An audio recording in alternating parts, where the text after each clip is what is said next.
Detrás de Levin, una voz susurró: «Muy bonito». Al volver la cabeza, vio a Eddie en la motocicleta. Se abanicaba con una mano. «Así que los dinosaurios se echan pedos», comentó. «Mejor que no encendamos aquí una cerilla o volaremos por los aires». «Ch», ordenó Levin furiosamente, y siguió observando los parasaurios. No era momento de escuchar las impertinencias de un joven necio y vulgar. Varios parasaurios agacharon la cabeza y empezaron a lamer los charcos de orina, sin duda para recuperar los nutrientes perdidos, quizá la sal, las hormonas o alguna sustancia estacional. O quizá...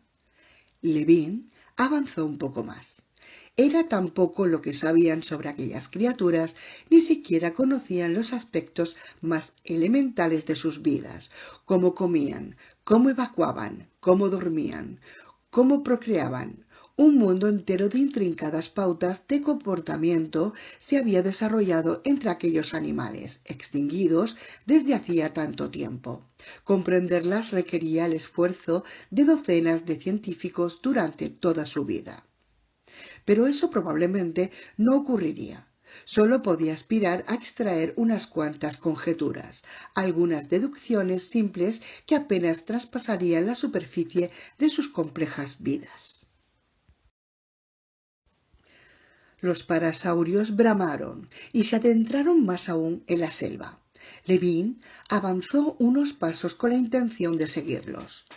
«Doctor Levin», dijo Eddie en voz baja, «monte en la motocicleta, ahora mismo».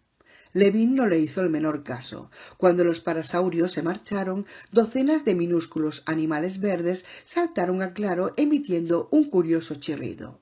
Levin los identificó de inmediato: Procomsomnathus triasicus, unos pequeños carroñeros descubiertos en Baviera por Frass en 1913. Los contempló fascinado. Conocía bien aquellos pequeños dinosaurios, pero solo a partir de reconstrucciones, porque no se habían hallado esqueletos completos en ningún lugar del mundo. Ostrom había llevado a cabo un exhaustivo estudio, pero solo disponía de un esqueleto fragmentario y en mal estado. En las descripciones de Ostrom nada se decía sobre la cola, el cuello y los miembros superiores. Sin embargo, allí estaban los procosomnátidos, plenamente formados y activos. Allí estaban, por el claro, como pollos. Mientras Levin los observaba, empezaron a devorar los excrementos y a beber la orina que quedaba. Levin arrugó la frente. ¿Era eso parte del comportamiento habitual de un carroñero? Levin no estaba seguro. Se adelantó para examinarlo de cerca. «Doctor Levin», susurró Eddie. Curiosamente, los compis se comían solo los excrementos recientes, dejando los restos secos diseminados por todo el claro. Cualesquiera que fuesen los nutrientes que así obtenían, debían ser de encontrarse solo en la materia fecal reciente. Probablemente, pues, se trataba de alguna proteína u hormona que se degradaba con el tiempo. Levin consideró oportuno tomar una muestra para análisis. Sacó una bolsa de plástico del bolsillo de la camisa. Se movió entre los compis, aparentemente ajenos a su presencia. Se agachó junto al montón de excrementos más cercano. «Doctor Levin», insistió Eddie. Levin, enojado, volvió la cabeza y en ese momento un compi brincó hacia él y le mordió en la mano. Otro le saltó al hombro y le mordió en la oreja. Levin gritó y se puso en pie. Los compis se escabulleron. «¡Maldita sea!», exclamó. Eddie se acercó con la motocicleta. «Ya basta», dijo. «Monte de una vez. Nos vamos de aquí». El nido. El Jim Wrangell se detuvo. El sendero por el que habían llegado seguía a través del follaje hasta un claro. Era un sendero ancho y lodoso, abierto por enormes animales. En el barro vieron huellas grandes y profundas. Desde el claro llegó un grave graznido, como el sonido de un ganso grande. «Muy bien», dijo Dodgson, «dame la caja». King guardó silencio. «¿Qué caja?», preguntó Basselton. «A tu lado, en el asiento hay una caja negra y una batería», indicó Dodgson. «Dámelas». —¡Cómo pesa! —exclamó Basselton gruñendo. —Es por los imanes. Dodgson se volvió y cogió la caja, que era de metal anodizado, negro. Tenía el tamaño de una caja de zapatos, pero uno de sus extremos terminaba en un cono redondo. Debajo llevaba montada una empuñadura de pistola. Dodgson se prendió la batería del cinturón y la conectó a la caja. A continuación sujetó la caja por la empuñadura. En la parte trasera había un botón y un cuadrante graduado. —¿Está cargada la batería? —Sí —contestó King. —Muy bien —dijo Dodgson—. Primero iré yo. Ajustaré la caja y me desharé de los animales. Vosotros me seguís, y cuando se alejen los animales, cogéis un huevo cada uno del nido y los traéis al jeep. Yo seré el último en volver, y entonces nos marcharemos. ¿Entendido? —De acuerdo —asintió Basselton. —Bien —convino King—. ¿Qué clase de dinosaurio hay ahí? —No tengo la más puñetera idea —respondió Dodgson, saliendo del jeep—. Y da lo mismo. Tú limítate a hacer tu parte. Cerró la puerta con cuidado. King y Basselton se apearon sigilosamente y avanzaron por el húmedo sendero. Sus pies chapoteaban en el barro. Del claro seguían llegando graznidos. Dodgson tuvo la impresión de que se trataba de un gran número de animales. Apartó los últimos helechos y los vio. Era una amplia área de nidificación con 4 o 5 montículos de tierra cubiertos de hierba cortada. Cada montículo medía unos 2 metros de diámetro y casi 1 de altura. Alrededor de los nidos había 20 adultos de color marrón claro. Toda una manada de dinosaurios. Eran animales enormes, de unos 9 metros de longitud y 3 de altura. Todos graznaban y resoplaban. —Dios mío —exclamó Basselton, contemplándolos asombrado—. Son mayasaurios —susurró Dodgson—. Va a ser pan comido. Los mayasaurios debían su nombre a Jack Horner. Antes de que los hallazgos de Horner, los científicos daban por sentado que los dinosaurios abandonaban sus huevos, como la mayoría de los reptiles. Esta idea se correspondía con la antigua imagen de los dinosaurios como criaturas de sangre fría. Se creía que, al igual que los reptiles, eran animales solitarios. Las pinturas murales de los museos rara vez mostraban más de un ejemplar de cada especie. Un brontosaurio aquí, un estegosaurio o un triceratops allá, siempre vadeando las aguas de un pantano. Sin embargo, las excavaciones de Horner en las tierras yermas de Montana ofrecieron pruebas claras y contundentes de que por lo menos una especie de hadrosaurios había desarrollado un comportamiento complejo en relación con la nidificación y el cuidado de las crías.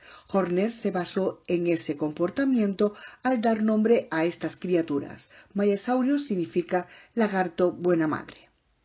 Al observarlos, Dodgson comprobó que efectivamente los mayasaurios eran padres atentos. Los grandes adultos se disponían alrededor de los nidos y se movían con precaución para no pisar los montículos. Los mayasaurios eran dinosaurios de pico de pato.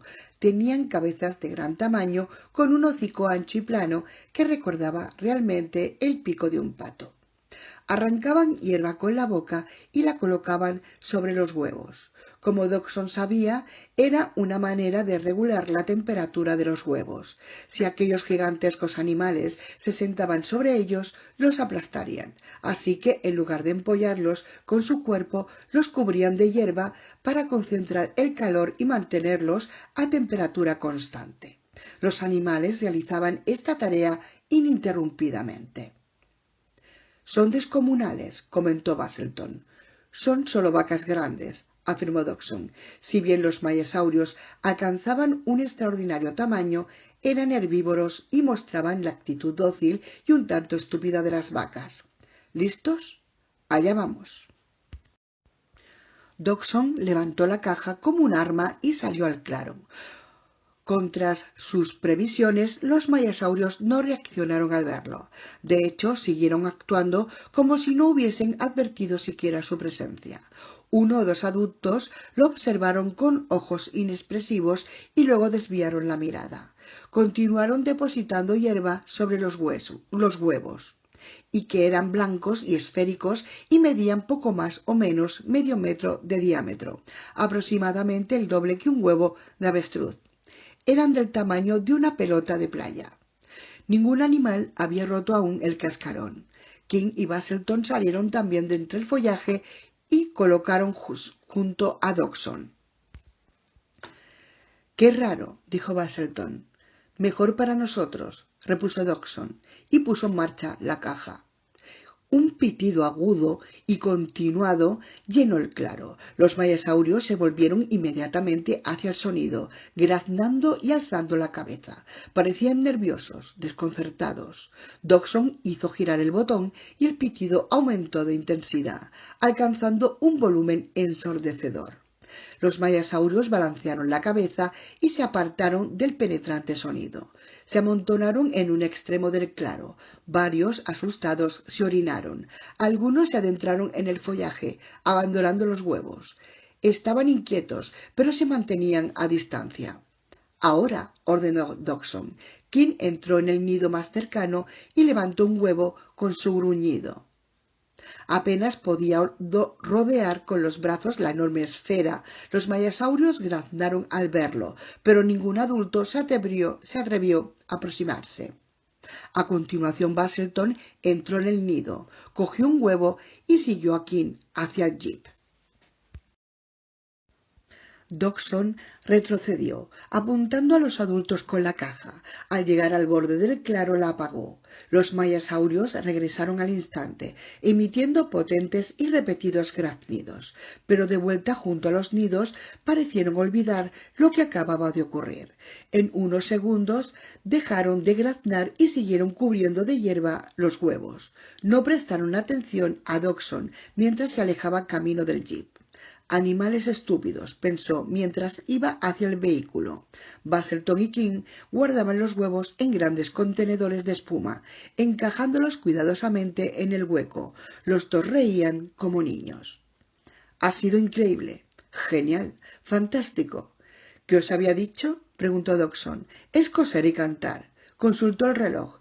«A este paso terminaremos en menos de 4 horas». Se sentó al volante y puso en marcha el motor.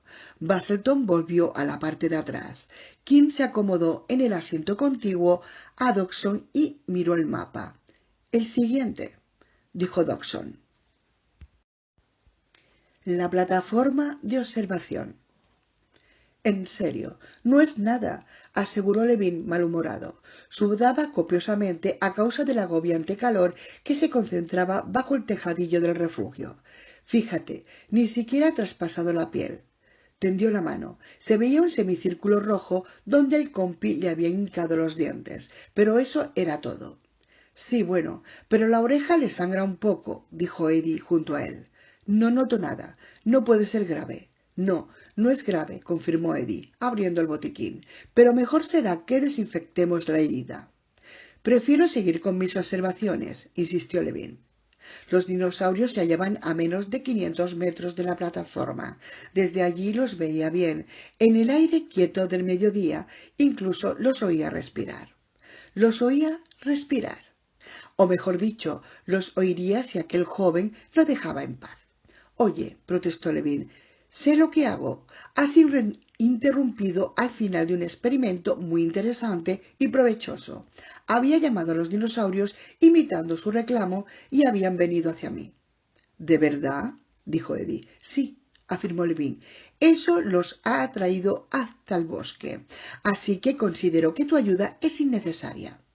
«La cuestión es», explicó Eddie, «que tiene mierda de dinosaurio en la oreja y un par de pequeñas punzadas. Y ahora déjeme que se lo limpie». Empapó una gasa en desinfectante. «Puede que les cueza un poco». «No me importa. Tengo...» «¡Ay!». «No se mueva», pidió Eddie. «Enseguida acabo». «Esto está de más». «Si se queda quieto un segundo, terminaremos antes». «Ya. Muy bien». Eddie apartó la gasa. Estaba manchada de marrón con un ligero rastro de sangre. Era una herida insignificante, como Levin imaginaba. Se llevó la mano a la oreja y se tocó. No le dolía. Levin contempló la llanura con los ojos entornados mientras Eddie cerraba el botiquín. Dios, qué calor hace aquí, comentó Eddie. Sí, asintió Levin, con un gesto de indiferencia. Ha llegado Sarah Harding y creo que la han llevado a la caravana. ¿Quiere volver conmigo? No veo por qué, contestó Levin. Pensaba que quizá le apeteciese saludarla. Mi trabajo está aquí, afirmó Levin. Se volvió y levantó los prismáticos. Así pues, ¿no quiere volver? Ni lo sueñes, repuso Levin, mirando por los prismáticos. No me marcharé de aquí ni en 1.000.000 de años, ni en 65 millones de años. La caravana. Kelly Curtis oía el sonido de la ducha. Le costaba creerlo. Contempló la ropa manchada de barro dejada en la cama descuidadamente, un pantalón corto y una camisa de manga corta de color caqui, la auténtica ropa de Sarah Harding.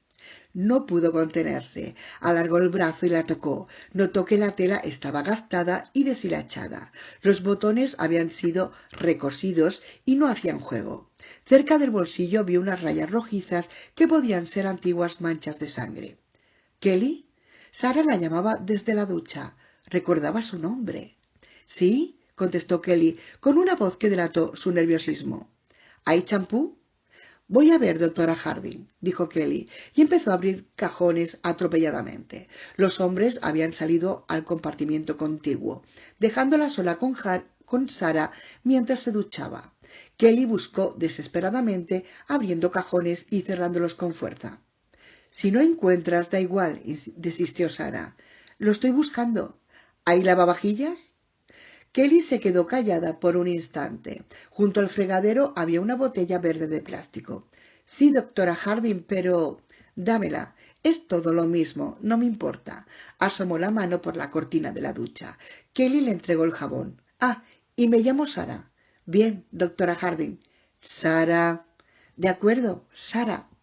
Sarah Harding era una persona como cualquier otra, muy informal y normal.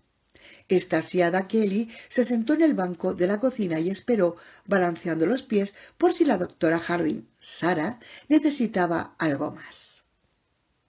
Oyó que Sarah tatareaba I'm gonna wash the damn right out of my hair. Al cabo de unos minutos se interrumpió el sonido de la ducha y Sarah alargó el brazo para descolgar la toalla. Un instante después salió envuelta en la toalla. Sarah se mesó el pelo, al parecer la única atención que dedicaba a su aspecto. Mucho mejor, chica, qué lujo de caravana. Doc ha hecho un trabajo excelente. Sí, asintió Kelly, está muy bien. Sarah le sonrió. ¿Qué edad tienes, Kelly? 13 años. ¿Y eso es octavo curso? Séptimo, corrigió Kelly. Séptimo curso, repitió Sarah pensativamente. El doctor Malcolm ha dejado ropa para ti, informó Kelly, señalando una camiseta y un pantalón corto limpios. Cree que te vendrá bien. ¿De quién es? De Eddie, me parece. Sarah cogió la ropa. Servirá. Se fue en un rincón y empezó a vestirse. ¿Qué quieres ser de mayor? No lo sé, contestó Kelly. Buena respuesta. ¿Sí? Preguntó Kelly. Su madre insistía continuamente en que buscase un empleo a media jornada para ir decidiendo qué deseaba ser en la vida. Sí, afirmó Sarah. Ninguna persona inteligente sabe a qué quiere dedicarse hasta los 20 o 30 años. Vaya. ¿Qué asignatura te gusta más? Pues no sé esto. En realidad las matemáticas, respondió con cierto tono de culpabilidad. Sarah debió de advertirlo, porque inquirió. ¿Qué problema hay con las matemáticas? Bueno, a las chicas no se les das bien, ya sabes. No, no sé, replicó Sarah con voz inexpresiva. Kelly se sobresaltó. Había comenzado a notar que entre ella y Sarah Harding fluía una sensación de afecto, pero de pronto tuvo la impresión de que se disolvía, como si ante la desaprobación de un profesor hubiese dado una respuesta incorrecta. Optó por callarse, aguardó en silencio. Un momento después, Sarah se acercó de nuevo, vestida ya con la holgada ropa de Eddie. Se sentó para calzarse un par de botas. Se movía de un modo normal, sin la menor afectación. ¿Qué quiere decir eso ¿De que a las chicas no se les dan bien las matemáticas? Bueno, eso es lo que dice todo el mundo, adujo Kelly. ¿Y quién es todo el mundo? Mis profesores. Sara lanzó un suspiro. Magnífico, exclamó, moviendo la cabeza con un gesto de incredulidad. Tus profesores. Y los otros chicos me llaman empollona, cosas así, ya sabes. Kelly hablaba sin pensar. No podía creer que estuviese contándole aquello a Sarah Harding, a quien apenas conocía salvo por sus artículos y fotografías. Sin embargo, allí estaba, compartiendo con ella sus problemas personales, todo aquello que tanto le preocupaba. Sarah sonrió jovialmente.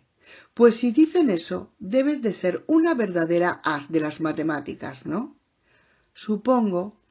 Eso es estupendo, Kelly, aseguró Sarah con una sonrisa.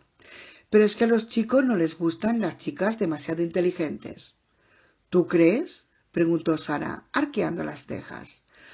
Bueno, eso dice la gente. ¿Qué gente? Mi madre, sin ir más lejos. Ya, y probablemente ella sabe lo que dice. No lo sé, admitió Kelly. La verdad es que a mi madre solo le sale con imbéciles. O sea, que podría estar equivocada, afirmó Sarah, mirando a Kelly mientras se ataba los cordones. Supongo. Verás, por mi experiencia me consta que a unos hombres no les gustan las mujeres inteligentes y a otros sí. Es como todo en este mundo. ¿Te suena George Schaller? Claro, el que estudió las pandas. El mismo. Los pandas y antes de eso las onzas, los leones y los gorilas. En el campo de la zoología es el investigador más importante del siglo XX. ¿Y sabes cómo trabaja? Kelly negó con la cabeza. Antes de iniciar una investigación de campo, George lee todo lo que se ha escrito sobre el animal que se propone estudiar. Libros divulgativos, artículos de prensa, informes científicos, todo. Luego se marcha y observa al animal con sus propios ojos. ¿Y sabes qué descubre normalmente? Kelly volvió a negar con la cabeza, demasiado insegura de sí misma para hablar.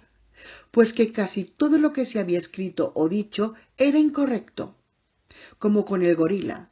George estudió los gorilas de montaña 10 años antes de que a Dian Fossey se le ocurriera siquiera, y se encontró con que todas las opiniones que corrían sobre los gorilas eran exageraciones, errores o simples fantasías, como la idea de que no podían participar mujeres en las expediciones para el estudio de los gorilas porque éstos las violarían. Falso. Todo falso. Sarah acabó de atarse las botas y se levantó. Así que, Kelly, aunque todavía eres muy joven, debes saber una cosa.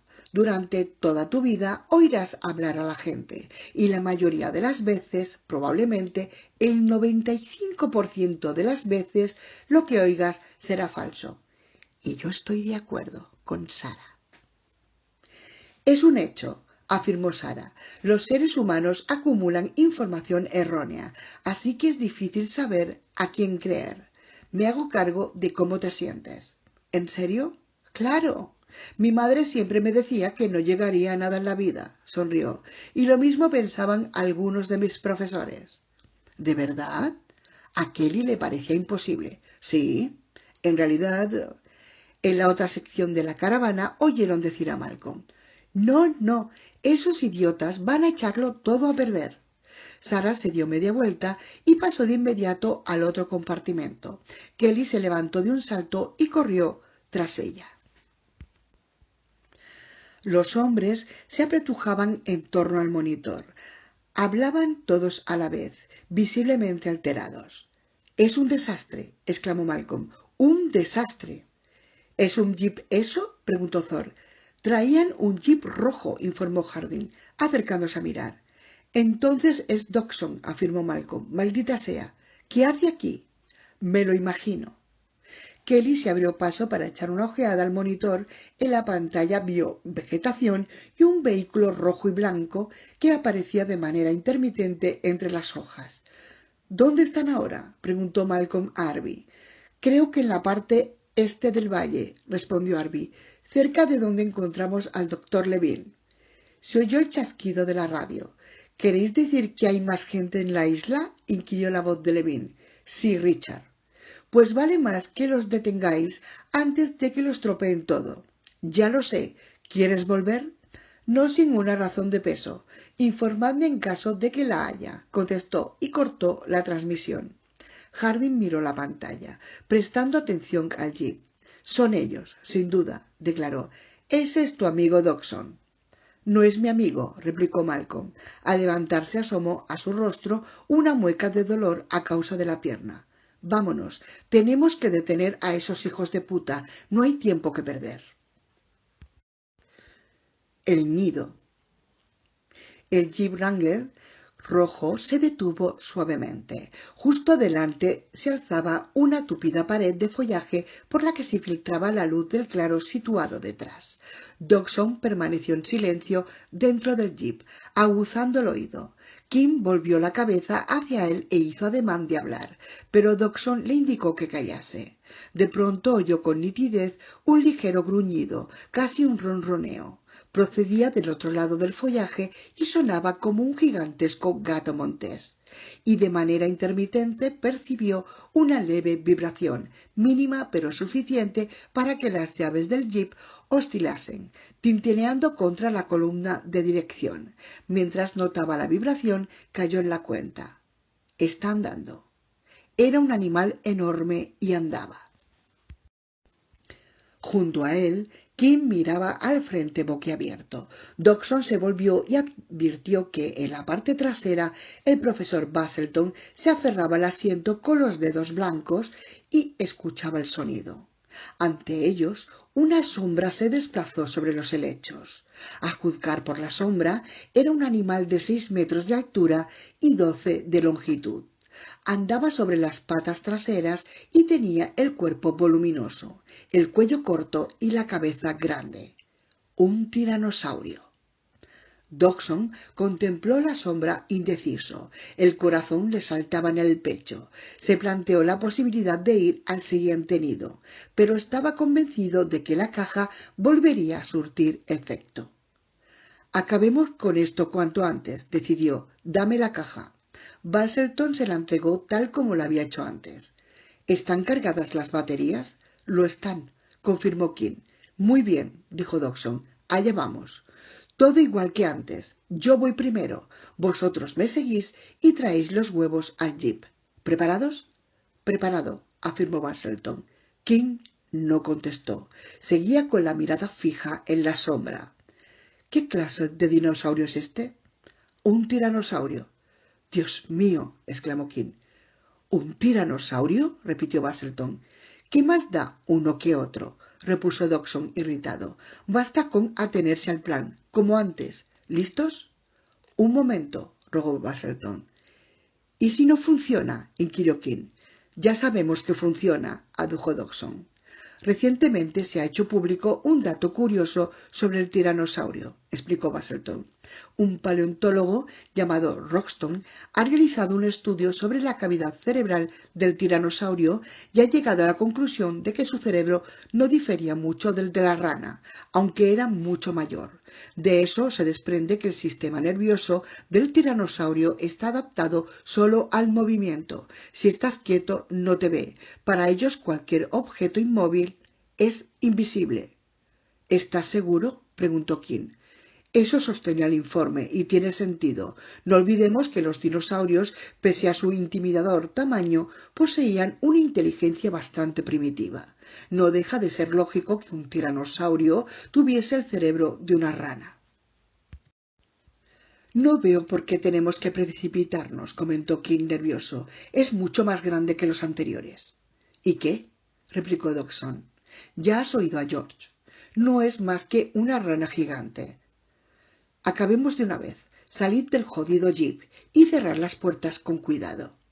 Al recordar ese insignificante artículo, George Basselton se había sentido muy satisfecho y seguro de sí mismo.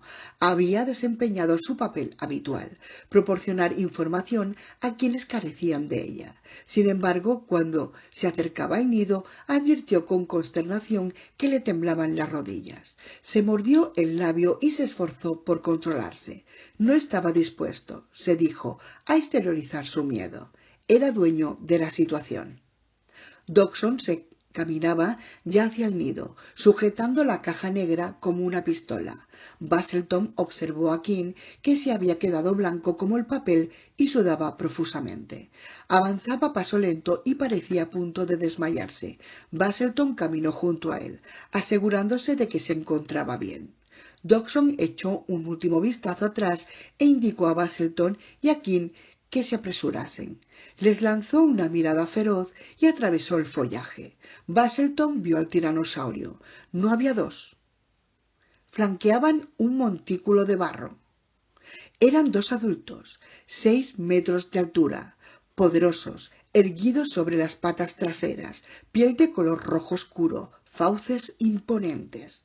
Al igual que los mayasaurios, miraron a Dodgson por un momento con expresión estúpida, como asombrados de ver a un intruso, pero de inmediato prorrumpieron en rugidos de furia, rugidos increíblemente atronadores.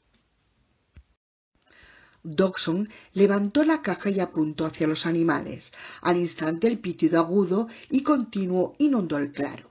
En respuesta los tiranosaurios rugieron, agacharon la cabeza, alargaron el cuello y lanzaron dentelladas al aire dispuestos para atacar. Eran enormes y el sonido no los intimidaba. Empezaron a rodear el montículo, avanzando hacia Dodgson. La tierra temblaba a cada paso que daban. «¡Joder!», exclamó King. Sin embargo, Dodgson conservó la calma e hizo girar el botón de la caja. Basselton se cubrió las orejas con las manos. Sin embargo, Dodgson conservó la calma e hizo girar el botón de la caja. Basselton se cubrió las orejas con las manos. El pitido aumentó de intensidad, alcanzando un volumen doloroso. La reacción no se hizo esperar. Los tiranosaurios retrocedieron como si hubiesen recibido un golpe físico. Agacharon la cabeza y parpadearon a un ritmo frenético. El sonido parecía vibrar en el aire. Volvieron a rugir, pero más débilmente, sin convicción. En el nido de barro se oía un terrible griterío. Dodgson siguió adelante, apuntando directamente a los animales con la caja. Los tiranosaurios recularon, mirando alternativamente a Dodgson y al nido. Sacudían la cabeza arriba y abajo como si intentasen aclarar los oídos. Dodgson, sereno, ajustó de nuevo el botón de la caja y subió el volumen. Ahora el pitido era insoportable. Dodgson empezó a ascender por el montículo de barro. Basselton y King treparon tras él atropelladamente. Al mirar en el interior del nido, Basselton vio 4 huevos blancos moteados y 2 crías semejantes a grandes pavos desplumados o, en todo caso, polluelos gigantes. Los 2 tiranosaurios permanecían al borde del claro, mantenidos a raya por el sonido. Al igual que los mayasaurios, se orinaron de terror. Pateaban con fuerza, pero no se acercaban.